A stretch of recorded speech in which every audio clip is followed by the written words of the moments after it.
آج کے ایپیسوڈ میں آپ دیکھیں گے. فرض کرو قرآن نے کہا افلا ينظرون الى الابل كيف خلقت، اونٹ کو کیوں نہیں دیکھتے کیسے بنایا گیا ہے. اب میں نے کبھی زندگی میں نہ اونٹ کے بارے میں سوچا، نہ میں نے دیکھا، نہ میں نے پڑھا، بس میں نے آیت پڑھی. ٹھیک ہے، مجھے آیت سمجھ تو آئے گی، لیکن اگر اس آیت کو مجھے واقعی اپریشیٹ کرنا ہے تو کم از کم ایک دو اونٹ کی ویڈیوز تو دیکھ لوں. کو جا کے اونٹ پہ کو بیٹھ جائے، کسی نے اونٹ پہ سفر کیا ہو، کسی نے اونٹ کی انیٹمی پڑھی ہو، کسی نے ایسے لوگوں سے بات کی ہو جو اونٹوں کے ساتھ کام کرتے ہیں ساری زندگی، وہ اس آیت کے بارے میں کچھ سیکھے گا کہ نہیں؟ سیکھے گا تو صحیح. الرحمن علم القرآن.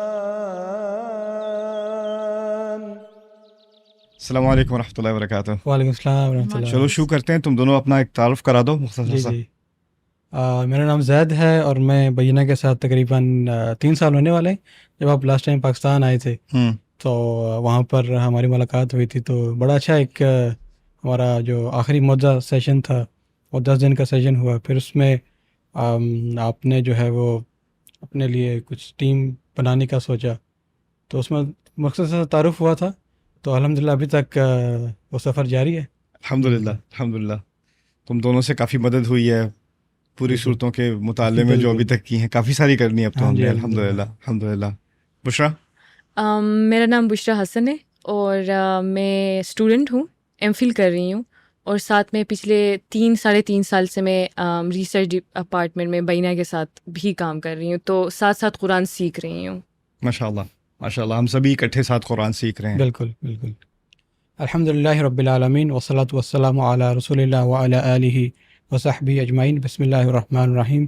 السلام علیکم استاد، کیسے ہیں؟ السلام ورحمۃ اللہ وبرکاتہ. انشاءاللہ آج سے ہم ایک نئی سیریز کا آغاز کرنے جا رہے ہیں جس میں ہم ایک قرآن کی ایسی سورہ کو پڑھنے کی کوشش کریں گے، اس کو سیکھنے کی کوشش کریں گے، جو کہ نہ صرف ایک منفرد مقام رکھتی ہے پورے قرآن میں، اور جمالیاتی حساب سے بھی اس کے حسن میں بھی کافی ایک منفرد مقام ہے سورہ کا. تو سب سے پہلے میرا یہ سوال یہی ہوگا آپ سے کہ ہم یہ سیریز بیسیکلی کرنے کیوں جا رہے ہیں، اور سورہ رحمان ہی کیوں اس رمضان میں؟ بسم اللہ والصلاۃ والسلام علی رسول اللہ وعلی آلہ وصحبہ اجمعین. سورۃ الرحمن چننے کا میرا مقصد ایک بہت سمپل سی وجہ تھی. بچپن سے جس بھی حلقے میں گیا ہوں، جو زیادہ مذہبی ہوں زیادہ نہ ہوں، پاکستانی جو ہمارے لوگ ہیں یا انڈینز ہیں، ان کے ہاں اگر قرآن سننے کو ملتا ہے زیادہ تر سورۃ الرحمن سننے کو ملتی ہے. بالکل. تو ہماری کوئی نفسیاتی کنیکشن ہے ہمارا سورۃ الرحمن کے ساتھ. جی جی. اگر کوئی کہتا ہے کہ چلو قرآن کی تلاوت لگا دو، تو عام طور پہ یا تو یاسین لگا دیں گے یا رحمان لگا دیں گے، رائٹ؟ تو میرے نزدیک اس سینٹیمنٹ کا فائدہ اٹھانا چاہیے. اگر لوگوں کی ویسے ہی ایک اٹیچمنٹ ہے اور وہ اس سے ایک شغف رکھتے ہیں، سورۃ الرحمن کو سننے سے ان کو ایک دلچسپی ہے، اور خاص کر کیونکہ اگر وہ ان میں سے کچھ لوگ آگے بڑھ کر کہتے ہیں چلے میں ترجمہ پڑھ لوں اس کا، جب وہ ترجمہ پڑھتے ہیں تو اس میں ان کو ایک کچھ یونیک چیزیں سامنے نظر آتی ہیں. شاید وہ کنفیوزنگ بھی ہوں، اس میں ریپیٹیشن بہت زیادہ ہے مثلاً، رائٹ؟ اور اس میں کیا ایسی بات ہے جو اس کو اتنا خاص کرتی ہے؟ یعنی ظاہری طور پہ لگتا ہے کہ اس میں وہ مضامین ہیں جو اور جگہ پر بھی ہیں قرآن میں، تو اس میں کیا خاص بات ہے کہ سورۃ الرحمن کا اتنا اعلیٰ مقام ہے اور ہماری اس سے اتنی اٹیچمنٹ ہے؟ شاید صرف اس کی وجہ اس کی خوبصورتی ہے جو سننے میں آتی ہے، جو اس کی آرٹسٹک ایک اس کی ڈیمینشن ہے. تو ان سوالات سے آگے بڑھ کے ہماری کوشش یہ ہوگی کہ اس صورت میں جو خوبصورتی ہے، اس میں جو حکمت ہے، اس میں جو ہماری لائف کے لیے نصیحت ہے، روزمرہ کی زندگی کے لیے نصیحت ہے، اس کو ہم ذرا ایکسٹریکٹ کر سکیں، اس میں سے اس کو استخراج کر کے عام لوگوں کے سامنے لا سکیں. تم لوگوں کو پتہ ہے ہم جب تحقیق کا کام کرتے ہیں، اور میری جو ڈیپر لک سیریز انگلش میں ہوتی ہے وہ ہوتی ہے، تو مفسرون کے اقوال اور لنگوسٹکس اور ہر طرف کے پہلو سے ہم آیت کو سمجھنے کی کوشش کرتے ہیں، تو وہ کافی ایکیڈیمک قسم کی بات ہو جاتی ہے. اس چیز کا مقصد ہمارا انشاءاللہ یہ ہوگا کہ ہر آیت کے بارے میں مختصر بات، یعنی ہماری بنیاد تو ریسرچ ہی ہے، لیکن بات کو ریسرچ کے طور پہ پریزنٹ کرنے کے بجائے آسان زبان میں کوئی بھی سمجھ لے، کوئی غیر مسلم ہو، اردو سمجھتا ہو، ہندی سمجھتا ہو، وہ بھی سمجھ لے کہ یہ قرآن کیا بات کر رہا ہے، اس آیت کے بارے میں یا اس صورت کے بارے میں کیا بات ہو رہی ہے. تو انشاءاللہ یہ مقصد ہے. اور امید ہے کہ اس رمضان میں لوگ تھوڑا تھوڑا کر کے یعنی کیونکہ رمضان ہمیشہ کوانٹٹی کے بارے میں ہو جاتا ہے نا، قرآن پورا کرنا ہے، تراویحیں پوری کرنی ہے، ختم کرنا ہے، کتنے ختم کیے، تو ہمارا مقدار پہ زیادہ فوکس ہوتا ہے اور معیار پہ کم ہوتا ہے، رائٹ. کوانٹٹی زیادہ فوکس ہوتا ہے اور کوالٹی پہ کم فوکس ہوتا ہے. تو ایک صورت کو لے کے ذرا آرام سے تحمل سے تھوڑا تھوڑا ٹائم گزار کے اس پہ غور کر کے، مقصد یہ ہے کہ اس رمضان کے بعد قرآن کے ساتھ ہمارا صرف ایک مقداری تعلق نہ ہو، بالکل، بلکہ ایک معیاری تعلق بھی ہو. Right. اور معیار کے لیے کم یعنی مقدار کم لیکن فوکس زیادہ اس کی ضرورت ہوتی ہے. تو یہ مقصد ہے انشاءاللہ تعالی. تو استاد اس معیار کو برقرار رکھنے کے لیے اس سیریز میں ہم تدبر سے ہیلپ لیں گے یا پھر تفسیر کا ہیلپ لیں گے؟ یہ اچھا سوال ہے، کیونکہ تدبر اور تفسیر میں ایک بنیادی فرق ہے جو عام لوگوں کی سمجھ میں نہیں آتا. اس کے کئی جوابات ہیں، لیکن میرے نزدیک جو جواب مجھے ابھی تک سمجھ میں آیا، جو مجھے کنونس کرتا ہے، وہ یہ ہے کہ تفسیر کا اصل مقصد ہے کہ آیت کو صحیح طریقے سے سمجھا جائے. یعنی اس لفظ کا جو معنی ہے، اس آیت کا جو معنی ہے، اس کو ہم غلط معنی میں تو نہیں لے رہے، یا اس کا ایک خاص کانٹیکسٹ ہے، ایک خاص وقت پر یہ آیت آئی تھی اور اس کا اس واقعے سے تعلق ہے یا اس کی ایک پوزیشن ہے، اس پوزیشن کو ہم غلط تو نہیں سمجھ رہے، رائٹ. اس طرح سے مثال لے لو، جیسے اگر کوئی نیوز پہ خبر آتی ہے کہ کہیں کوئی حادثہ ہو گیا ہے، یا کوئی خبر آتی ہے کہیں جنگ شروع ہو گئی ہے، خدا نخواستہ کچھ ہوا ہے، پہلا مقصد یہ ہوگا کہ ہمارے پاس انفارمیشن ایکوریٹ ہے کہ نہیں، اس لفظ کا واقعی یہ معنی ہے کہ نہیں، یہ واقعی ایسے ہی ہوا تھا کہ نہیں ہوا تھا، رائٹ. تو وہ جو تحقیق ہے کہ ہم جو فیکٹس ہیں، جو بنیادی اصل بات ہے، اس کی تہ تک پہنچے کہ ہوا بات کیا کہی جا رہی ہے، اصل میں اس کا معنی کیا ہے، اس کا مفہوم کیا ہے، وہ ہے اصل میں تفسیر کا مقصد. ٹھیک ہے. لیکن اس نیوز کی اگزامپل دیکھ لیں، جیسے کوئی جنگ شروع ہو رہی ہے، تو ٹھیک ہے، اب ہمارے پاس ایکوریٹ انفارمیشن آ گئی، ویڈیو بھی اس کی ہے اور اس کا یعنی فوٹیج وغیرہ ہے، سب کچھ ہے آپ کے پاس، لیکن آپ کو اب یہ سمجھ نہیں آ رہا کہ اس جنگ کی وجہ سے اکانومی پہ کیا فرق پڑے گا، اور انٹرنیشنل ریلیشنس پہ کیا فرق پڑے گا، اور اس کا ہماری جو انٹرنل ڈومیسٹک ایشوز ہیں اس پہ کیا فرق پڑے گا. یعنی اس کے ایک تو وہ حادثہ ہے، لیکن پھر اس حادثے کے پیچھے اس کے اثرات ہیں، رائٹ. اور وہ اثرات صرف نیوز دیکھنے سے سمجھ نہیں آتے، اس کے لیے آپ کو ایک اینالسٹ کی ضرورت ہوتی ہے جو شاید جیو پالیٹکس سمجھتا ہے، جو اکنامکس سمجھتا ہے، کوئی اور ایکسپرٹ ہے، وہ کسی اور پہلو سے بات کرے گا، سائیکولوجیکل پہلو سے بات کرے گا، جنریشنل جو سوسیولوجسٹ ہے وہ آگے کی جنریشنز کی بات کرے گا، اس کا کیا افیکٹ ہو سکتا ہے، ایکسیٹرا ایکسیٹرا، اس کا باقی ریجن میں اور ملکوں پہ کیا اثر ہوگا جو اس ریجن کے ساتھ ہیں بھی نہیں لیکن پھر بھی ادھر اثر ہو رہا ہے، رائٹ. تو یہ تمام ایکسپرٹیز جو ہیں وہ واقعہ تو ایک ہی ہے، انفارمیشن ایک ہی ہے، لیکن ہر کوئی اپنے پہلو سے اس کو اینالائز کر کے اس کا جو امپیکٹ ہے نا، اس کے جو اثرات ہیں، اس کو سمجھنے کی کوشش کر رہا ہے. اصل میں تدبر ایک طرح سے یہ کام ہے. ایک تو آپ نے آیت ٹھیک سے سمجھ لی، اچھا اس کا مطلب یہ ہے، لیکن اس کے پیچھے اس کے اثرات کیا ہیں، میرے اوپر اثرات کیا ہیں، دنیا کے اوپر اثرات کیا ہیں، اور اس کے پیچھے جو حکمت ہے یا اس کے پیچھے جو چیز ہم مزید سیکھ سکتے ہیں وہ کیا ہے، رائٹ. تو میرے نزدیک تفسیر کا حق ادا کرنا چاہیے، لیکن اگر تفسیر پر بات رک جائے تو قرآن کا حق ادا نہیں ہوتا. تو تفسیر ایک طرح سے جس طرح وضو ہے پری ریکوزٹ ہے نماز کے لیے، تو تفسیر ایک طرح سے پری ریکوزٹ ہے تدبر کے لیے. تفسیر کا مقصد ہے کہ آپ نے بات تو کم از کم صحیح سمجھی نا. اگر کوئی والشمس وضحاہا پڑھ رہا ہے اور شمس کے معنی لے رہا ہے چاند، تو اس کا تفسیری مسئلہ ہے، بنیادی تفسیری مسئلہ ہے اس کا، رائٹ. یعنی اس طرح سے تو کوئی بھی کسی بھی لفظ کو کسی ڈائریکشن میں لے جائے، رائٹ. تو تفسیر کیا کرتی ہے، آپ کو ایک خاص ڈائریکشن میں اس کو وہ پوائنٹ کر دیتی ہے. اس کے بعد تدبر کیا ہے کہ اب کیونکہ آپ کا ذہن اس طرف مائل ہو گیا ہے، اب اس طرف ہی فوکس کر کے آپ کیا کیا چیزیں ڈسکور کر سکتے ہیں. لوگ عام طور پہ کہتے ہیں جی اگر تدبر کریں گے تو یعنی ہر کوئی اپنا ہی کوئی تدبر نکال لے، ہر کوئی اپنا ہی معنی نکال لے، تو پھر تو قرآن کا ایک معنی ہی نہیں رہا، اتنے سارے معنی نکل آئیں گے، ہر آیت کے 1000 معنی نکل آئیں گے. یہ بات بھی ایک طرح سے صحیح معلوم ہوتی ہے کہ یہ ہو سکتا ہے، لیکن یہ اس وقت ہوتا ہے جب تفسیر کا حق ادا نہ کیا جائے. تو ہوا یہ ہے ہمارے کلچر میں کہ مسلمان دنیا میں عام طور پر یہ ہوا ہے کہ جن لوگوں کو تفسیر سے شغف ہے اور جو تفسیر کی اہمیت کو سمجھتے ہیں وہ تفسیر پہ جا کے رک جاتے ہیں، اور جن لوگوں کو تدبر کا شوق ہے وہ تفسیر کا حق ادا نہیں کرتے، تو وہ اپنی طرف سے اب میں کیا لفظ استعمال کروں, مارنی شروع کر دیتے ہیں, رائٹ, کہ یہ آیت کا یہ مطلب ہے, یہ مطلب ہے, یہ مطلب ہے, لوگوں نے سمجھا نہیں, میں بتاتا ہوں آپ کو, رائٹ. تو اس قسم کی الٹی سیدھی تھیوریز نکلنی شروع ہو جاتی ہیں. مقصد قرآن کا اصل مقصد تدبر تھا, لیکن حق کو سمجھنے کے بعد تو پھر جو ایک ایکسٹریم ہے اس میں لوگ بغیر علم کے تدبر شروع کر دیتے ہیں, رائٹ. جو دوسرا پہلا ایکسٹریم ہے نا کہ صرف تفسیر پڑھ لی, چلو اب پتہ چل گیا کہ ابن کثیر رحمہ اللہ نے کیا کہا تھا, شنقیطی نے کیا کہا تھا, ابن عاشور نے کیا کہا تھا, آلوسی نے کیا کہا تھا, فلاں. اور کچھ تفاسیر میں تفسیر ہوتی ہے اور تفسیر کے بعد تھوڑا بہت تدبر بھی ہوتا ہے. ایسا نہیں ہے کہ کسی بھی تفسیر میں صرف خالص تفسیر ہے. تفسیر میں ایک تدبر کا ایلیمنٹ ہوتا ہے, لیکن وہ ان کا تدبر ہے. انہوں نے تدبر کا جو ایک ذخیرہ ہے اس کو ایگزاسٹ نہیں کیا, رائٹ.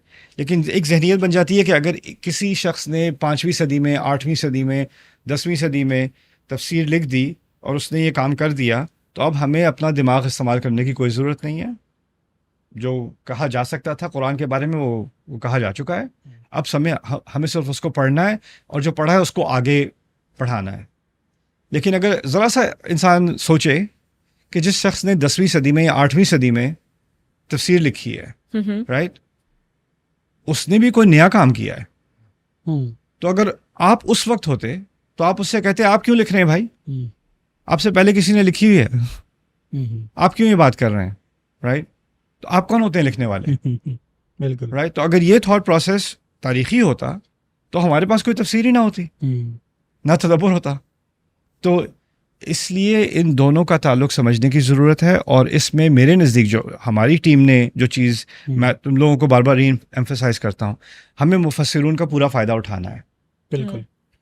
لیکن اس کے بعد ہمیں اکانومسٹ سے جا کے بات کرنی ہے, ہمیں سائیکالوجسٹ سے جا کے بات کرنی ہے, سوسیولوجسٹ سے بات کرنی ہے, پولیٹیکل سائنٹسٹ سے بات کرنی ہے, ہسٹورین سے بات کرنی ہے. وہ ان دنیاؤں کے ایکسپرٹس ہیں جس کی ایکسپرٹیز شاید مفسر کے پاس نہ ہو. لیکن اب کیونکہ ہمارے پاس تفسیر ہے تو تدبر کے لیے ہم اگر آیت تاریخ کے بارے میں تھی تو شاید کسی مورخ سے بات کر کے ہمیں تدبر کے اور ذخیرے ملیں. اگر اقتصاد کے بارے میں تھی تو کسی اکانومسٹ سے بات کر کے ہمیں تدبر کے ذخیرے اور ملیں. تو یہ ہے تفسیر اور تدبر کا آپس میں ایک جوڑ. تو قرآن کے تدبر کے بارے میں ایک آخری بات جو بہت ضروری ہے وہ یہ ہے کہ ایک تدبر ہے کہ قرآن کی اس آیت کا ہماری زندگی پہ حقیقت کے سمجھنے میں یا دنیا پر کیا تبصرہ ہو رہا ہے, اس کے اثرات کیا ہیں, یہ بات ہو گئی. دوسرا یہ ہے کہ قرآن کی اپنی ایک داخلی دنیا ہے, یعنی ایک دنیا سے, قرآن سے باہر ایک دنیا ہے اور قرآن کے اندر ایک اور دنیا ہے. اور تدبر کا ایک فائدہ یہ بھی ہے کہ جو قرآن کے اندر کی دنیا ہے نا وہ بھی آپ کو زیادہ اچھی طرح سے سمجھ میں آنی شروع ہو جاتی ہے. بالکل, یعنی وہ ایک الگ ہی جگہ ہے, ایک الگ ہی حقیقت ہے جو تدبر کے ذریعے سے ہی سمجھ آتی ہے. اگر آپ نے ایک آیت یہاں پڑھ لی, ایک آیت وہاں پڑھ لی, کبھی یہ صورت یہ پڑھ لی, کبھی وہ صورت وہ پڑھ لی, تو آپ اس دنیا کو ذرا سا چھو کے آپ نکل جاتے ہیں باہر. لیکن اگر آپ ذرا فوکس کریں کہ یہ آیت فرض کریں, یہ صورت کہاں پر ہے, اس صورت کے مضامین کیا ہیں, یہ اکٹھے کیوں ہیں, یہ اس صورت میں اکٹھے کیوں ہیں, اور اس کے بعد والی صورت کیا ہے, اس سے پیچھے والی صورت کیا ہے, اس طرح کی اور صورتیں کون سی ہیں. یعنی آپ اس کو ذرا زوم آؤٹ کر کے پھر زوم ان کریں, پوری طرح سمجھنے کی کوشش کریں, تو وہ بھی تدبر کا ایک پروسیس ہے, اور وہ تفسیر سے الگ ہے میرے نزدیک. صحیح, ٹھیک. تو اس سے ریلیٹڈ میں ایک اہم سوال جو کہ بہت سارے لوگ بھی جاننا چاہتے ہیں کہ آپ کا تھاٹ پروسیس کیا ہوتا ہے جب بھی آپ کسی بھی سورہ کو پڑھنے جاتے ہیں یا کوئی ایک سورہ سیکھنے کی کوشش کرتے ہیں, تو آپ کیسے اس کو سٹارٹ کرتے ہیں؟ میں اس طرح سمجھ لو میکرو سے مائکرو, باہر سے اندر آنے کی کوشش کرتا ہوں. صحیح. تو باہر پہلے یہ ہے کہ یہ سورت فرض کریں, اب سورۃ الرحمن کے بارے میں بات ہو رہی ہے تو اسی کی مثال لے لیتے ہیں. تو سورۃ الرحمن پہلے تو کہاں پر ہے قرآن میں؟ سورہ نمبر 55 ہے, رائٹ, مکی صورت ہے. اس کے ارد گرد 7 صورتیں ہیں جو مکی ہیں, اور یہ ایک گروپ ہے صورتوں کا. ان کی آپس میں بہت گہرے تعلقات ہیں ان 7 صورتوں کے, سورۃ قاف سے لے کے سورۃ الواقعہ تک, اور یہ اس گروپ کا ایک حصہ ہے. تو پہلے اس گروپ کو سمجھنے کی کوشش کریں. جیسے آپ کسی گھر کو دیکھ لیں تو پہلے محلے کو دیکھ لیں, سوسائٹی کو دیکھیں, پہلے باہر کا ویو دیکھ لیں نا. پھر اس کے تو پہلا ہے کہ یہ کون سے مجموعے کا حصہ ہے, قرآن کے کون سے حصے کا حصہ ہے. 2 طرح کے کانٹیکسٹ ہوتے ہیں, 2 طرح کے سیاق ہوتے ہیں. ایک ہے کتابی سیاق، نصی سیاق، یعنی کتاب میں کہاں پر یہ چیز وارد ہے. دوسرا ہے تاریخی سیاق، کب نازل ہوئی. رائٹ. تو پہلے میں ایکچولی دیکھتا ہوں کتابی سیاق. صحیح. پہلے تاریخی سیاق جب میں اس صورت تک پہنچتا ہوں انڈیویجولی، پھر اس کے بعد میں تاریخی سیاق کو زیادہ گہرائی میں دیکھتا ہوں. خیر، پہلا مقصد یہ ہے، پہلا سیشن یہ ہے. دوسرا میرا مرحلہ ہوتا ہے کہ اس گروپ کے اندر بھی کچھ جوڑے ہوتے ہیں یا کچھ ریلیشن شپ زیادہ گہرے ہوتے ہیں. جیسے اس صورت میں اگر آپ ذاریات اور طور کو دیکھیں تو وہ بہت گہرا ان کا آپس میں ایک تعلق ہے، 51 اور 52. رائٹ. پھر اگر اس کے بعد نجم اور قمر کو دیکھیں تو ان کا آپس میں بہت گہرا تعلق ہے. پھر اس کے بعد رحمان اور واقعہ کو دیکھیں تو ان کا آپس میں بہت گہرا تعلق ہے. پھر ایک ہی رہ جاتی ہے جس کا گہرا تعلق ملتا نہیں ہے آسانی سے، وہ قاف ہے، پہلی صورت اس گروپ میں. اس کے بارے میں بھی انشاءاللہ اگلے سیشن میں کبھی بات کریں گے. تو لیکن میرا پہلا مرحلہ میرا یہ ہوتا ہے کہ اس گروپ کو سمجھنے کی کوشش کی جائے. دوسرا ہوتا ہے کہ اس صورت کو سمجھنے کی کوشش کی جائے کہ اس کے بالکل فوراً پیچھے یا فوراً آگے کیا کون سی صورتیں ہیں اور اس کا ان کے ساتھ کیا جوڑ بن رہا ہے. تو آپ تھوڑا اور اب زوم ان ہو گئے. پھر اس کے بعد تھوڑا اور زوم ان. اچھا، اس صورت کے اندر جو مضامین ہیں وہ کس طرح سے ان کی ترتیب ہے، ان کا آپس میں کیا تعلق ہے، ان کی آپس میں کیا لاجک ہے. وہ تیسرا مرحلہ ہے. اور اس کے بعد جا کے آخر میں ایک آیت لے کر دوسری آیت لے کر اس کا مطالعہ شروع کرتا ہوں. اور اس میں بھی میں پہلے تفسیر نہیں پڑھتا، پہلے میں صورت پڑھتا ہوں، آیت پڑھتا ہوں، اور آیت کے بارے میں میرے ذہن میں جو خیالات آتے ہیں یا جو سوال آتے ہیں میں ان کو ڈاکیومنٹ کرتا ہوں. میرے نزدیک شاید یہ ہو رہا ہے، اس کا مفہوم یہ ہے، کوئی مطالعہ کیے بغیر. اس کے بعد میں تفاسیر کا مطالعہ شروع کرتا ہوں. صحیح. اور جب میں تفاسیر کا مطالعہ کرتا ہوں تو میرے ذہن میں جو خیالات ہوتے ہیں، کئی دفعہ ایسا ہوتا ہے کہ امام رازی نے وہ بات کہی ہوئی ہے، یا ابن عاشور نے وہ بات کہی ہوئی ہے، یا شنقیطی نے کہی ہوئی ہے، یا قرطبی نے کہی ہوئی ہے رحمہ اللہ. رائٹ. اور کبھی ایسا ہوتا ہے کہ میری بات بالکل غلط ثابت ہوتی ہے، کسی نے اس کو پوری طرح کانٹریڈکٹ کیا ہوا ہے اور ان کی بات مجھے زیادہ کمپیلنگ لگی، میری بات کی تصحیح ہو گئی، کریکشن ہو گئی. رائٹ. اور اس کے بعد پھر میرے ذہن میں کچھ خیالات ہوتے ہیں جس کا کسی نے ذکر نہیں کیا، مجھے ملی نہیں وہ بات. رائٹ. تو جب مجھے ایسی بات ملتی جس کا کسی نے ذکر نہیں کیا، پھر اس وقت میں اپنے جو کالیگز ہیں، جو میرے سپیریئر ہیں، جیسے ڈاکٹر اکرم ندوی ہو گئے، ڈاکٹر ذوالفقار علی شاہ ہو گئے، ڈاکٹر صہیب سعید جو اسکاٹ لینڈ میں ہوتے ہیں، جی وہ ہو گئے، ان سے میں یہ بات، ان کا میرا گروپ ہے ان کے ساتھ، ان سے میں یہ بات چھیڑتا ہوں، جی اس آیت کے بارے میں میرے ذہن میں یہ کیڑا آیا تھا، اب آپ اس کو کرش کرنے کی کوشش کریں پلیز میرے لیے. تو یا تو وہ اس کو ویلیڈیٹ کرتے ہیں، یا پھر اس کو وہ کریکٹ کرتے ہیں، چیلنج کرتے ہیں، پھر ڈسکشن شروع ہوتی ہے. اس کے بعد میں ایک طرح سے ایک نتیجے پر پہنچتا ہوں. تو یہ میرا اپنا داخلی پروسیس ہے. پھر تم لوگوں کے ساتھ بالکل رائٹ کہ اچھا اب یہ چیزیں تو میں ڈاکیومنٹ کر رہا ہوں ایک طرف سے، پھر تم لوگ اپنا ہوم ورک کر رہے ہو، تفاسیر پڑھ رہے ہو، اپنے خیالات کا اظہار کر رہے ہو، تو ہماری ایک ایکسچینج ہوتی ہے. تو میرے نزدیک یہ کلیبوریشن جو ہے اس کا بہت فائدہ ہے، اور اس سے انشاءاللہ کافی گہرائی میں قرآن کی آیات کو اپریشیٹ کرنے کا موقع ملتا ہے. استاد ایک سوال ہے جو مجھے تھوڑا تنگ کر رہا ہے اور میں چاہتی ہوں کہ اس پہ آپ ذرا روشنی ڈالیے گا. ویسے جنرلی ہم نے یہی سنا ہے کہ قرآن جو ہے کمپلیٹ کوڈ آف لائف ہے، یا کمپلیٹ بک ہے، یا کمپلیٹ نالج ہے. تو جو آپ کی اپروچ ہے اس میں آپ ایسے کر رہے ہو، آپ ڈفرینٹ چیزوں سے ہیلپ لے رہے ہو. یعنی مجھے لگتا ہے قرآن کو، یعنی میری رائے غلط بھی ہو سکتی ہے، قرآن کو آپ قرآن پڑھ کے نہیں سمجھ سکتے پورا جب تک آپ اس کو دوسرے علوم کے ساتھ کنیکٹ نہ کریں. جیسے آپ نے کہا ہسٹری کے ساتھ، جیسے آپ نے کہا سائنس کے ساتھ.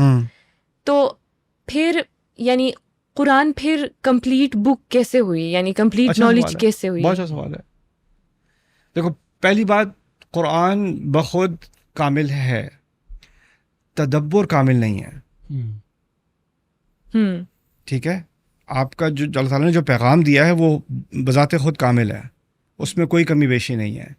انسان کا یعنی اس طرح سوچ لو کہ زمین کی سطح کے نیچے ایک بہت بڑا خزانہ ہے. خزانہ بالکل پرفیکٹ ہے.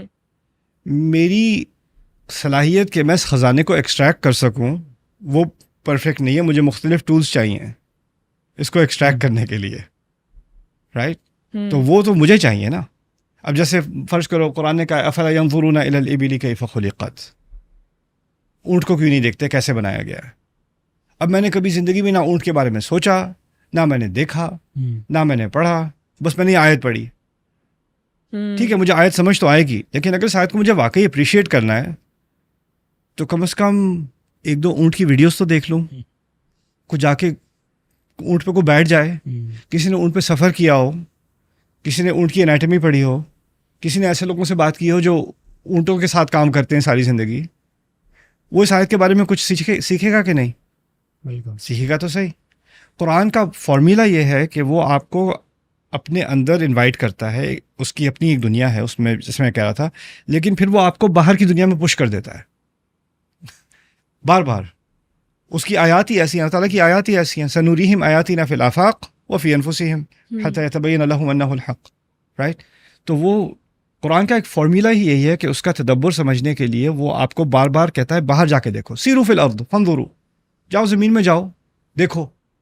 قرآن کہہ رہا ہے، قرآن پڑھنے کے بجائے کہہ رہا ہے جاؤ کہ باہر جا کے دیکھو. رائٹ؟ اور پھر کیف بدأ الخلق افلم یسیروا فی الارض فینظروا کیف بدأ الخلق. انہوں نے زمین میں سیر نہیں کی، دیکھا نہیں کہ مخلوق کیسے شروع ہوئی تھی، جس کو ہم ایوولوشن آف اسپیشیز کہتے ہیں یا اوریجن آف اسپیشیز کہتے ہیں. قرآن بات کر رہا ہے کہ جاؤ دیکھو کریشن کیسے شروع ہوئی تھی، خود تدبر کرو، غور کرو. تو اس پروسیس کی وجہ سے قرآن کو یہ سمجھنا کہ ہاں قرآن پھر کامل کتاب نہیں ہے، نہیں،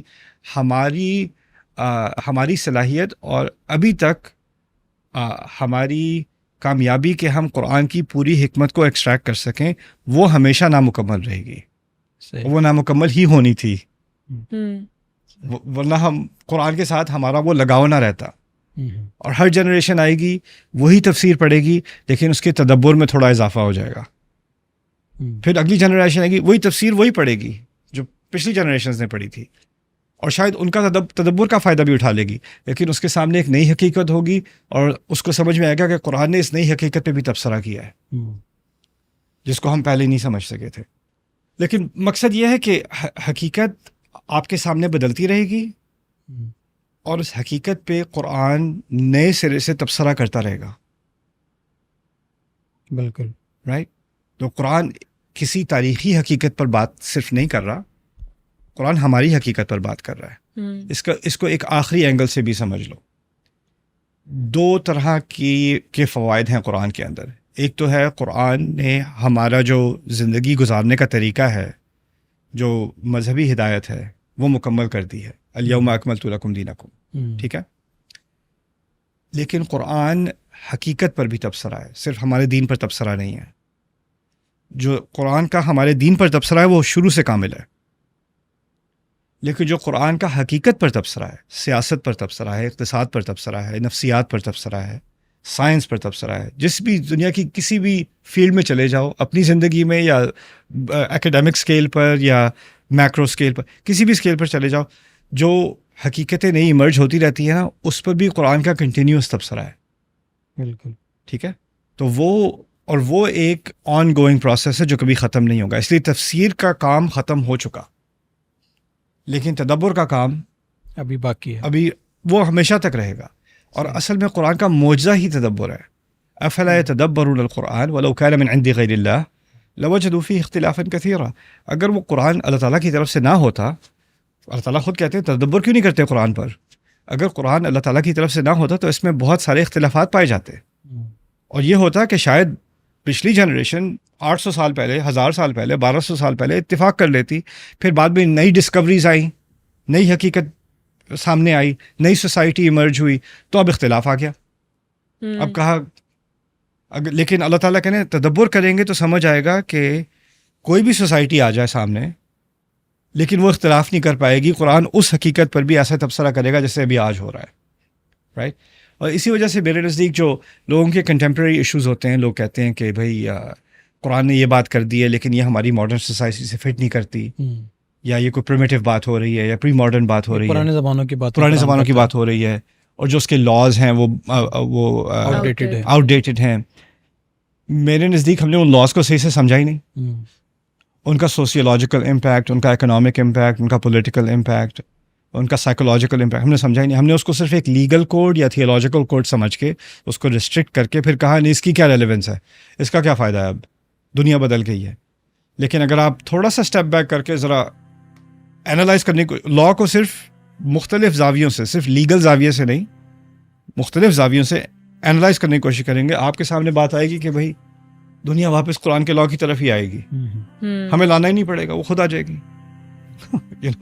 سبحان اللہ. اگلی قسط میں ہم انشاءاللہ سیکھنے جا رہے ہیں. سورۃ الرحمن میں 5 مضامین ہیں.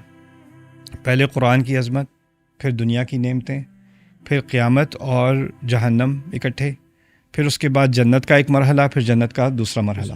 یہ 5 جو ہیں مضامین ہیں سورۃ الرحمن کے.